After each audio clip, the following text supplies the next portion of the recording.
Hi, it's James Harrison. I often get questions. Now, I'm in the process of redoing a room upstairs here and I'm setting up a Yamaha recording custom kit. Right now, I have the recording custom bass drum up. I change the snares out every couple of days while I'm shooting videos. And I have just a ride cymbal, a hi-hat, and one little crash cymbal set up right now. The toms are stacked over there. I'm going to rearrange the room to have more space because it's a ceiling goes like this and like that. So. And I've got a lot of stuff from a move that's just stacked up. So I've just been shooting videos that don't utilize a whole kit right now. But I get a lot of questions. What cymbals are you using? Right now, I have Sabian 14-inch HH regular hi-hats. Hand-hammered regular hi-hats. I've had these for a very long time. I have an AAX 16-inch studio crash. And that's something I've had for quite a while too. I like the studio crashes for studio work, and I used them with big band a lot because I like the fact that they're very quick and they get out of the way quick. They don't have that kwang, they have that and they're gone. And then my ride cymbal changes based on needs. And I just dug this out recently, and this is such a unique cymbal. I found this one time, and I've had it for a long time. It is a Sabian letter V 1000. Okay.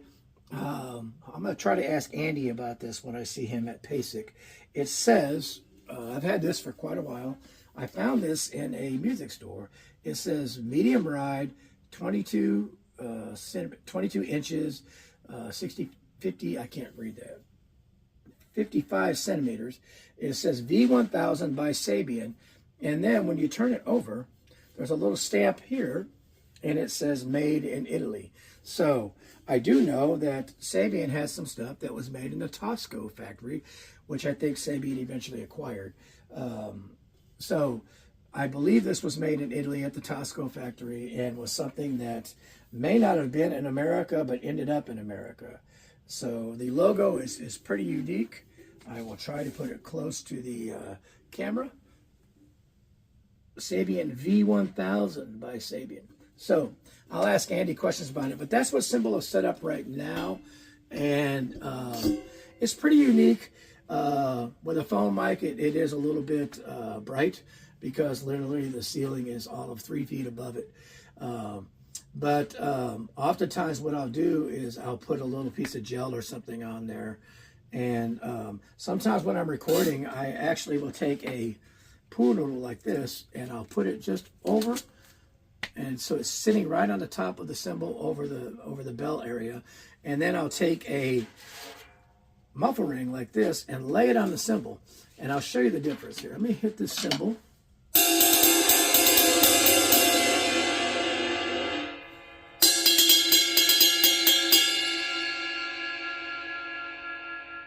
Okay, and then I'll put like a snare drum ring. It doesn't have, this is a 14, but it doesn't have to be that big.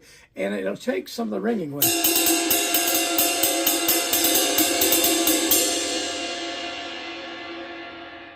And for videos that are recorded with a phone, it just gives me a little bit more control without a high ring. And right now I am just recording with a phone. I do have a small mixer that's USB related that I can put a couple of mics in. I'll get to that. I had that set up before I moved. I just haven't set it up yet because I haven't put the whole kit up. So that's something I do a lot with the cymbal if I feel like it's really bright. I also have some dark oriented cymbals that I've used in some videos, and I don't need any of that muffling. So as far as the pool noodle part, basically here it is.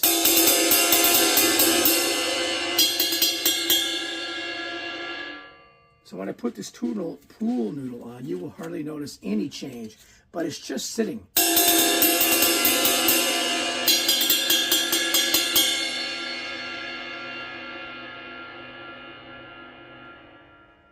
So I kind of equated, it doesn't have a lot of weight, but it is just a little bit of something on the cymbal.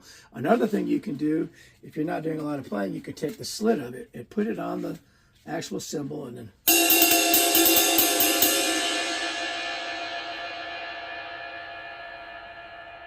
And it'll help a lot. You just got to put it in an area. It's going to vibrate.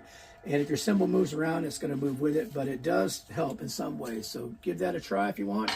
But that answers the question as to what cymbals are up right at today. That's what's up.